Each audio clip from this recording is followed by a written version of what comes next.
Hi everybody, welcome back to Storytime. I have a new friend I'd like to introduce you to. His name is Buddy. Hello. And Buddy the dog would like to tell you what story time we have in store today. Well, I see a dog over there. Yes, Buddy, it's a felt story with some of my friends' names in it. And it's a fun little felt story about the adventures of Dog. Oh, that sounds fun. And we have a draw and tell story about another adventure. Oh, I love adventures. And we have two storybooks about going places. Oh, I love to go places, like the park and the backyard and down the street with my friends. Yeah, so tune in and we have some fun. This is Dog. Dog is white with one black spot on his ear. At breakfast time, Dog sits by the table and splat! Ken drops some red jam on his back. Now Dog has two spots. After breakfast, Dog runs outside, too close to Hugo, who is painting the front door, and splot! A bit of blue paint splashes onto Dog. Now Dog has three spots. Dog runs into the park and rolls on the grass with Aisha. Squash! Uh-oh! The grass makes green stain on his white fur. Now Dog has four spots. Dog follows Sully, who is eating chocolate, and squish! He gives Dog a pat with his chocolatey fingers. And now Dog has five spots. Dog runs by Penelope, who's eating a hot dog with mustard, and drop! Uh-oh, a drop of yellow lands on Dog. Now Dog has six spots. Dog trots through the park, and splosh! Ashlyn's ice cream drips pink onto Dog. Now Dog has seven spots. Dog runs up the street towards home, and splash! Summer's ball bounces in a puddle and some gray mud splatters on him. Now Dog has eight spots. In front of the gate, Dog steps on an orange juice box that Millen had dropped. Splurt! The straw squirts orange onto Spot. Now Dog has nine spots. Dog races back into the house and into Lana, who is coloring with markers. The marker leaves a purple smudge onto Spot. Now Dog has 10 spots. When Skylar noticed how many spots Dog has, she said, "You need a bath, Dog." So Griffin put Dog into the tub.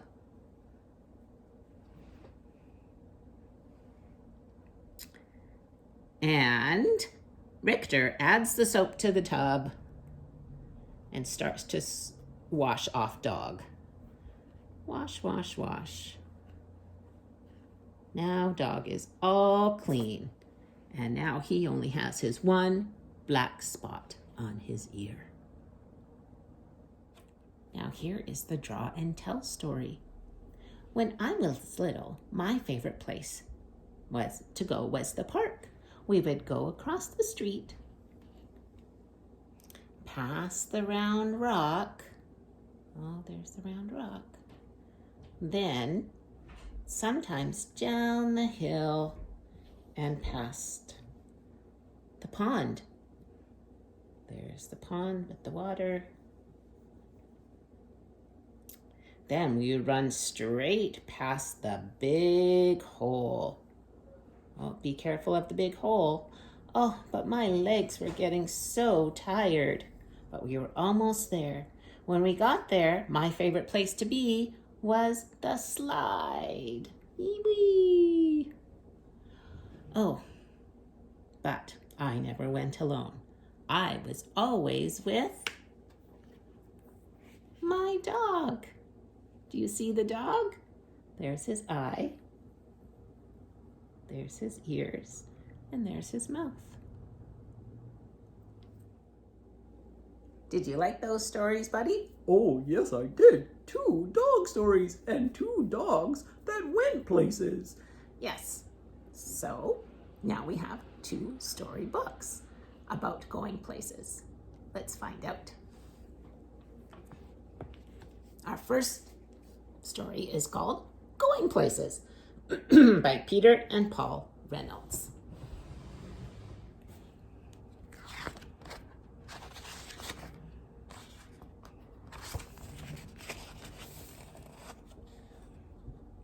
Raphael had been waiting all year long for the Going Places contest, a chance to build a go-kart, race it, and win.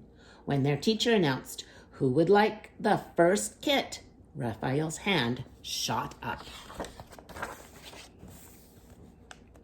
The rest of the class watched enviously as Raphael walked back to his seat with the kit.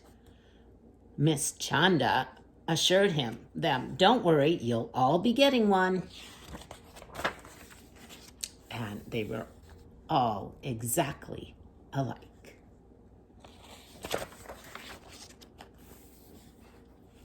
The kit came with a set of precise instructions. That made Raphael happy. He was very good at following directions. Raphael hammered and glued and nailed and assembled his kit. His go-kart looked just like the one in the directions. He was feeling quite proud. Raphael wondered how his classmate Maya was doing. She lived right next door. He peered over the fence. "Hey, Maya, you haven't even started." Maya didn't respond. She was so intent on watching the bird in front of her, she quickly sketched it, and that she hadn't even noticed Raphael. Then she just put down her pencil and stared at the bird dreamily. Raphael shrugged and let her be. The next morning, Raphael checked back to see how Maya was doing. "Wow, what is that?" he asked. Maya grinned. "You like it?" Raphael responded slowly. "Yeah, extremely cool. But, Maya, there's just one problem. That's not a go-kart."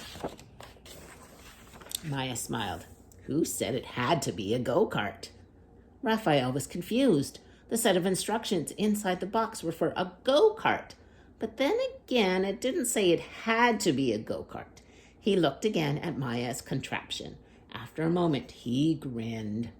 "I get it, Maya. I really want to win this race. The instructions never said we couldn't team up either."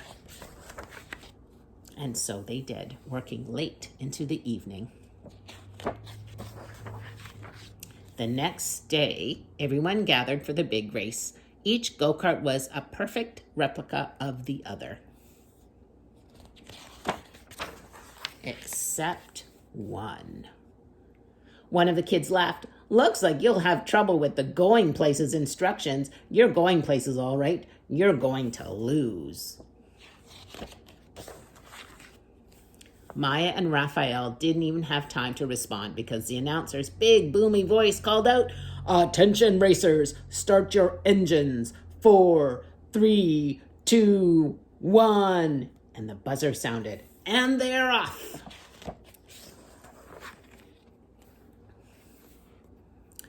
While the other go-karts disappeared in a cloud of dust, Maya just sat there in their motionless vehicle.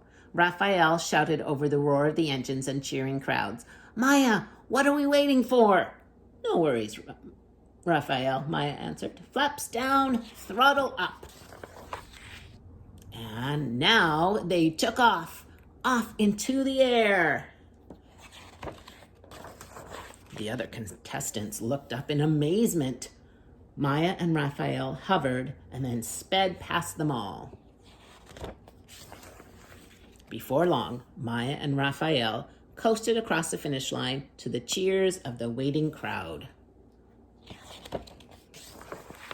They kept rolling clear across the race grounds. Maya slammed the brakes, stopping just short of the lake at the edge of the school field.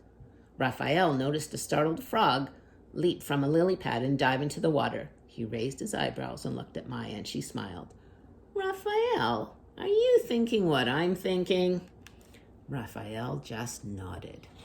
I wonder what they're thinking. Whoa, look what they built. Very cool.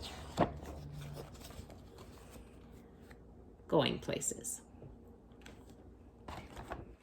Our next story is called Gifts. And this one is about places all over the world.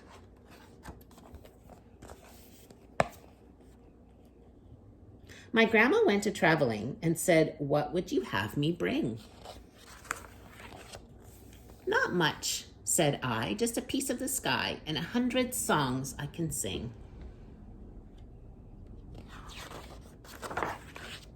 My grandma went to Africa and said, "What would you have me bring?" "Just a baobab seed, that's all I need." And the roar from the jungle king. My grandma went to Australia and said, "What would you have me bring?" "Just a didgeridoo and some billabong and a boomerang I can fling." My grandma went to Mexico and said, "What would you have me bring?" "Just a sunrise kissed by the morning mist and the whir of a hummingbird wing." My grandma went to Hawaii and she said, "What would you have me bring?" "Just a secret wish of a flying fish and a rainbow to wear as a ring."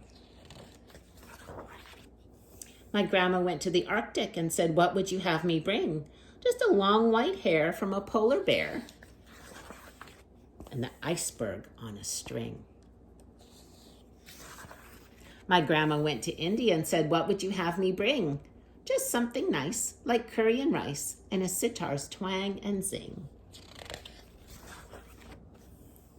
My grandma went to Switzerland and said, "What would you have me bring?" "Just a chunk of cheese and a mountain, please, and a bell that goes ding-a-ling-a-ling." My grandma went to China and said, "What would you have me bring?" "Just something small from beside the Great Wall and a memory from Beijing." My grandma went to England and said, "What would you have me bring?" "Just the smell of rain from a shady lane and a ride on a garden swing."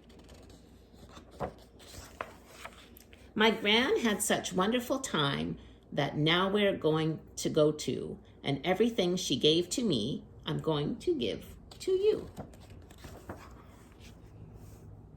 There we go. Gifts.